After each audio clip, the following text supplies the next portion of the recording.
I think there was no other option um, than what happened when you have a society which is so stratified, so colonial to date. I mean, my take is that we are still very, very colonial. Just the British leaving never ended our colonial period, although we call post-colonial. Post-colonial is still pretty much colonial. I mean, these are, and this is where you see it most. All these colonial buildings being houses of power, corridors of power, being the places which really accumulates all this power.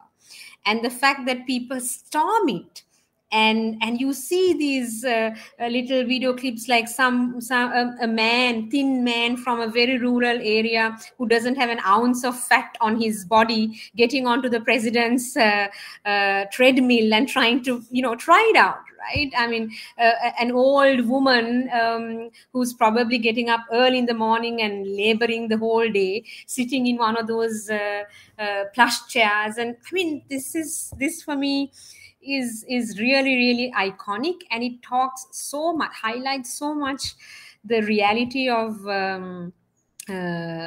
post-colonial state in Sri Lanka. To see what was happening from April to even up to now is very special, because it's the first time in my life that I feel that Sri Lankan masses are really being mobilized. Honestly, I have not seen anything of this scale before in Sri Lanka, and I've been part of many protests, and some of it, even if I'm not part, I've known that they've been taking place. So and some of them have had variety of successes, but not what it is today.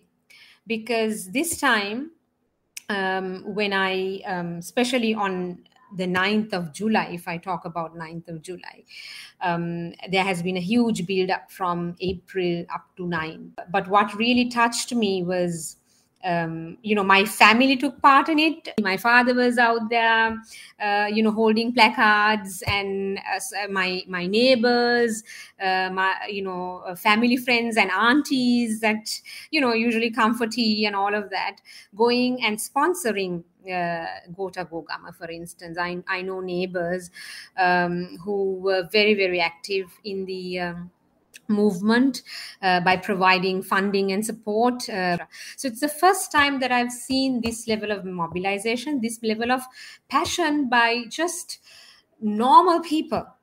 But what really struck me and matters to me is the fact that there was a cross segment of society that really took part in it. So the Colombo, how can I say, for a lack of a better word, the more upper middle class also was a part of it, but also the tuk-tuk drivers, the middle class and the lower middle, because their life has been drastically affected by it. So for the first time, I'm really, really feeling that this is the first true people's movement in the real sense, right? I mean, there have been quite a few observations, not on my part, but by other historians, who also claim that probably this is the first proper people's movement in the last 100 years of Sri Lanka, because even in the independence struggle, we didn't really have a people's movement the way it was in India. Right. So the British it was decided that they were leaving. So it wasn't like, there was a little bit of a, anti-colonial sentiment was there, but it wasn't really a movement as such. Right. So when you think of that, this is historic. But one of the biggest debates we are having right now, what is the nature of this social movement or people's protest? I do see certain groups, certain political groups that are part of this protest, and I think that we have to admit it. So we know that the JVP was active in it, even Samagi Jana Balawege SJB parties, and then also the Frontline Socialist Party, who have become kind of prominent, who have always not been so prominent in Sri Lankan politics so far because they were not in the parliament, but who have become gained a lot of prominence through the people's protest because they were at the core of the protest. But I would also say that they do not really represent the whole protest, right? So I think, of course, they have gained prominence, and they have also served a very important historical moment. But I also think it's hugely owned by people, and if the people were not there, these parties can't really do anything. I think Facebook, WhatsApp, and Twitter were kind of major in mobilizing people, uh, and getting it out. I mean, for instance, we know that the government media channels are beyond bounds, right? I mean, we did have one private media station that sort of was anti-government, so they obviously supported the protest in a big way. But even then, people couldn't have their own media. So that's where social media, I think, played a huge role, because everybody was on Facebook, everybody was on Twitter, and everybody was on WhatsApp groups that sort of really spread these news. So I do hope that the protest continues. I know that everybody is tired of it because we do have a economic crisis that we need to deal with. It's on everybody's mind. It's on mine as well. I'm worried about my family having proper food in the coming days. And I think that's what the protesters meant to do with the incoming president. I think, just like me, they wanted to give him a chance, benefit of the doubt, and say, okay, sort out this economic situation because it can't go on. But unfortunately, that it didn't go in a good direction with the first few acts that the president took as the incumbent president wasn't so positive. So now the protests are back on.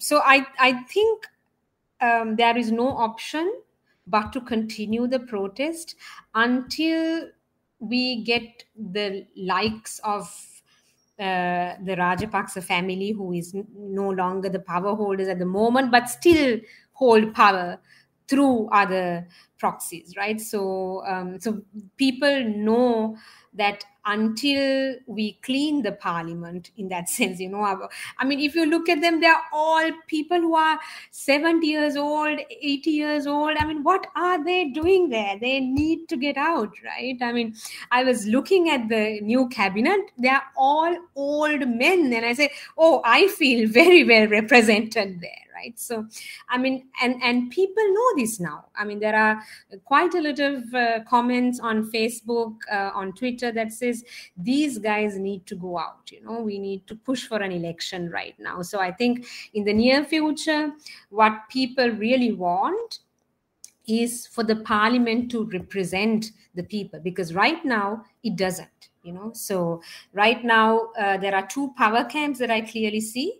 That is the parliament on one hand, which is still the ruling elite of 225 people who are wheeling and dealing their own way into holding power and protecting those who.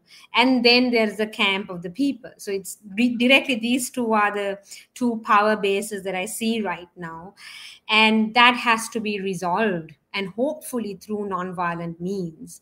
I hope, for me, personal dream would be to create out of these experiences, to create spaces where we can come together and reflect on these